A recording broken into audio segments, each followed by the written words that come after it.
Hey, what's going on, everybody? Welcome back to Screen Sanctum. I'm Steve, and today I'm going to watch live with you guys the big announcement by James Gunn revolving around the new DC Studios slate of movies. We've all been waiting for this, and we finally got it. It's 6 minutes. It's titled Gods and Monsters. Gods meaning like Superman, of course. Monsters, maybe they're going the way of monstrous villains rather than the typical Joker and Zod, etc. Maybe they're going with more like Clayface. He's a monster, but I have no idea. I'm obviously currently more of a Marvel MCU fan, which doesn't mean that I hate DC movies. I enjoy most of them, but Marvel's been doing this now successfully for over 10 years, and DC just seems to not be able to get in their own way. So I'm hoping James Gunn could come in and just establish something original that is very DC, that is just continuously ongoing for 10 or more years. That's all I'm really looking for, is enjoyable movies. So I don't have many predictions for today. But if someone asks me, like, what do I want to hear today? I want an announcement for a new Superman movie and anything that is not Batman, pretty much. Superman, anything new that's not Batman. That doesn't mean I hate Batman. We just have Batman Ben Affleck that ended. We have Robert Pattinson's Batman. We're going to have Michael Keaton in The Flash Batman. All DC seems to do is Batman, and I understand that he is one of their most popular characters, but you have so many characters. Like, as I said, I'm a Marvel fan, but I admit that DC probably has more well-known characters. And I know Marvel now has, like, Iron Man is in the mainstream, but before the movies, not many people knew who Iron Man was. I'm just saying, in general, if you list out a bunch of Marvel and DC characters, heroes, villains, I feel like the general public will know most of the DC ones. And they always do Batman. So we'll see what happens. I've talked long enough. Let's just get into it. It's 6 minutes and we'll go right now. Hey everybody, I'm James Gunn. I'm the co-CEO of DC Studios. So as many of you know, DC has been disconnected in film and television for a long time. And it's one of, our jobs, mine and Peter's, is Damn, to come sounds in like it's and going to make be sure the film and DCU television is connected in film, Oh. television, gaming, and animation. That the characters Oh, are shit, consistent, video games played too? by the same actors, and it works within one story. And if something is outside of that, like Matt Reeves' Batman or Todd Phillips' Joker or Teen Titans Go, that it is clearly labeled as DC Elseworlds, outside of the mainstream DCU continuity. That's now, Peter good. and I have gotten pretty lucky in terms of the 4 projects that are coming out over the next year. First, we have Shazam! Fury of the Gods. Shazam has always been off kind of in his own part of the DCU, so he connects very well. That moves directly into The Flash, a fantastic movie that I really love, that resets the entire DC universe. And then to move into That's Blue what we all Beetle, thought. a fantastic film about a kid who's a marvelous part of the DCU. And All right, then so Blue into Beetle's staying on the Aquaman 2, schedule. which leads directly into our next few projects, which I'm going to tell you Oh, about shit. now. So, Peter and I, along with a group of very talented writers, have started to map out an 8 to 10 year plan of what DC Studios will be in film, television, and gaming. This first chapter is called Gods and Monsters. Now, what I'm about to tell you, is a part of the first chapter. It's not the entire first chapter. The first project is Creature Commandos. Creature Commandos is I've never heard of them. series. I've written all the episodes. Something we're going to do that's a little bit different at DC is we're going to have characters Damn, he wrote into the episodes animation, already? out of animation, usually having the same actor play their voice as who plays them in live action. The next project up is Waller. This is a story of Amanda Waller, played by Viola Davis. Viola Davis is going to team up with members of Team Peacemaker, and this is a story that's been created by Crystal Henry, who did Watchmen, and Jeremy Carver, who created the Doom Patrol. It is a fantastic story that's out of this world, and I can't. They got a great actress for her, so you got to do stuff with her. Next up is the big one, the true beginning of the DCU. This is called Superman Legacy. This is being written by me. I'm in the middle of it. I'm having a great time doing it. And Superman will be released into theaters July 11th, 2025. Okay, the next thing is a big they got premiere dates too? HBO television series called Lanterns. This is a story of a couple of Green Lanterns. Oh, I know John a lot Stewart of people have and been Hal waiting for Jordan. some Green We have Lantern a few shit. other lanterns peppered in there, but this is really a terrestrial-based TV show, which is almost like True Detective with a couple of Green Lanterns who are space cops watching over Precinct Earth. In it, they discover a terrifying mystery that ties into our larger story of the DCU. Next is a big movie called The Authority. The Authority is a passion project of mine. It's based on I'm liking this because Wildstorm it's characters not Batman, we are it's now new bringing stuff. into the DCU, and will This interact is so cool. with all of our primary DCU characters. The Authority are a group of superheroes who think the world is broken and they want to fix it by any means necessary. I think it's a very different look at superheroes. We're doing a television series called Paradise Lost. Paradise Lost is the story of Paradise Island, usually known as Themyscira, which is the birthplace of Wonder Woman. It's almost like Game of Thrones with Westeros, but with all of the inhabitants of Paradise Island. The introduction of the DCU's Batman is The Brave and the Bold. The Brave and the Bold is the story of Batman and his actual son, Damian Wayne. This is based on Grant Morrison's I know a lot of people have been great asking comic about book this too. run. Damian Wayne is my favorite Robin. He's a little assassin who Batman tries to get in line. And so this is the story of the two of them and the beginning of sort of the Bat family in the DCU. Next that actually sounds interesting to me. Booster Gold. Booster Gold is one of comics' really popular cult heroes. This I've heard a lot online too. People have wanted Chris Pratt to play him. Who uses future technology to come back to present day and become a superhero so that people will love him. It is basically the superhero story of imposter syndrome on an HBO Max series. One of my favorite comic book series from last year was Tom King's run on Supergirl, Woman of Tomorrow. And so we're going to turn that into a big science fiction epic film.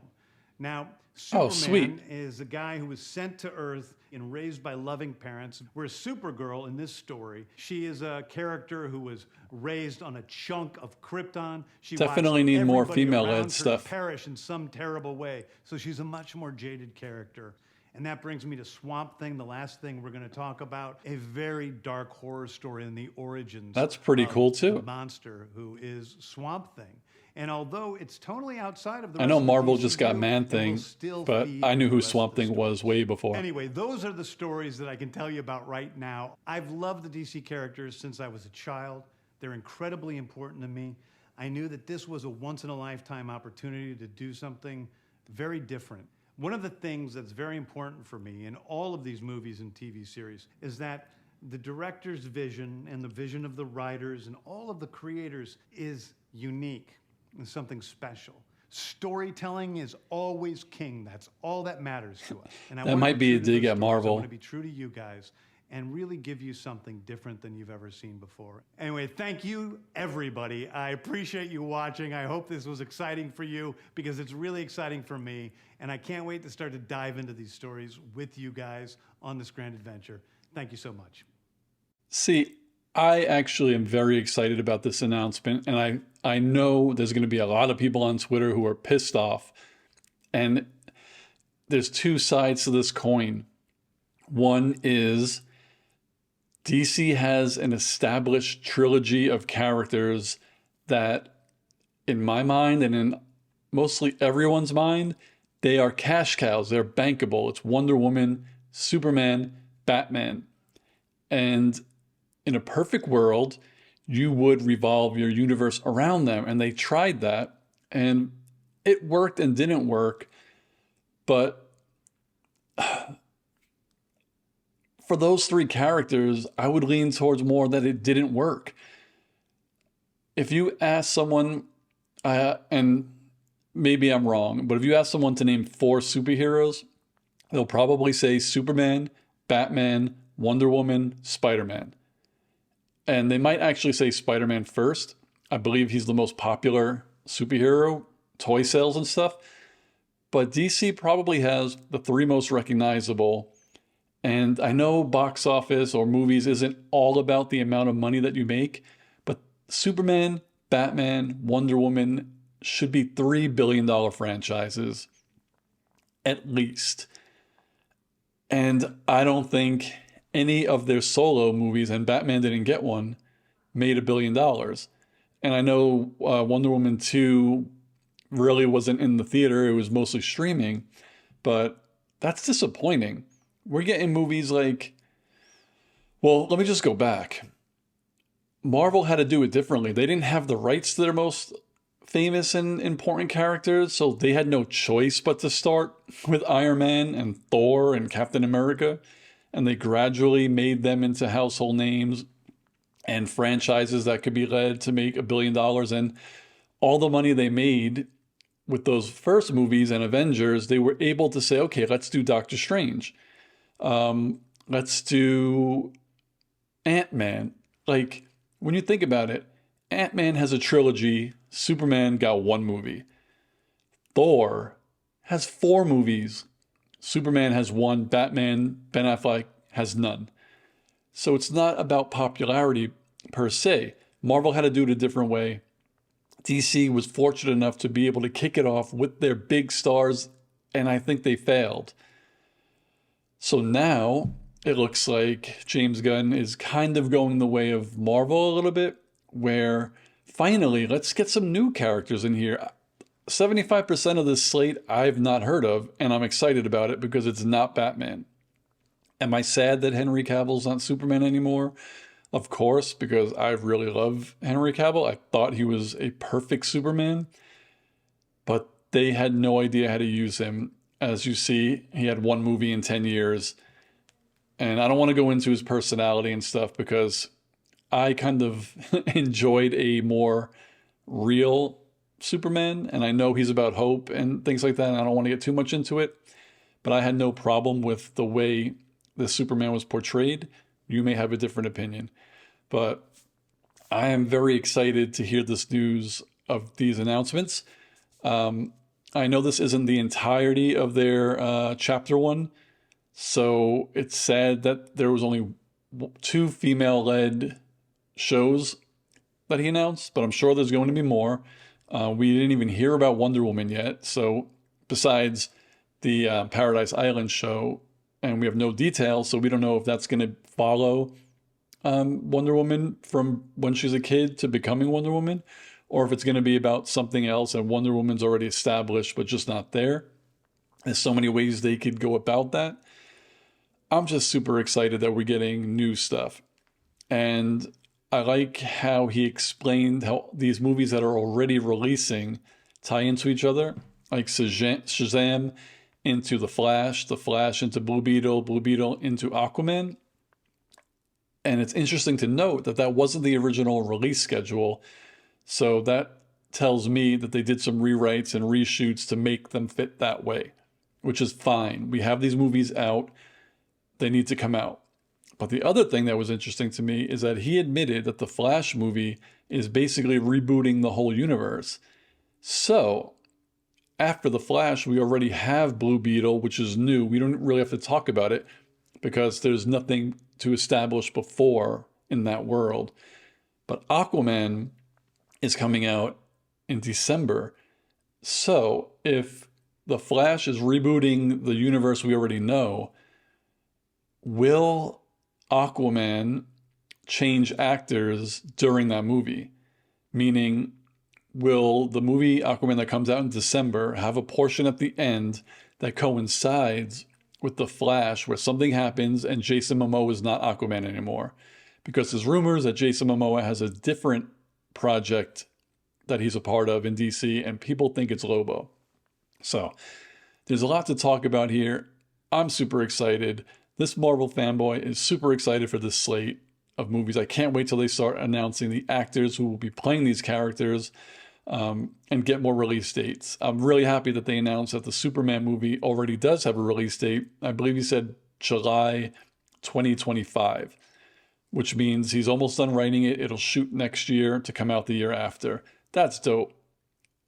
That's all I have to say. So let me know what you thought of this announcement. Let me know if you loved it. And also let me know if you hated it, but don't just flame it to flame it. Let me know what you were thinking and what you really wanted to hear James Gunn announce. Did he not announce enough? Did he announce too much? I don't know. You let me know.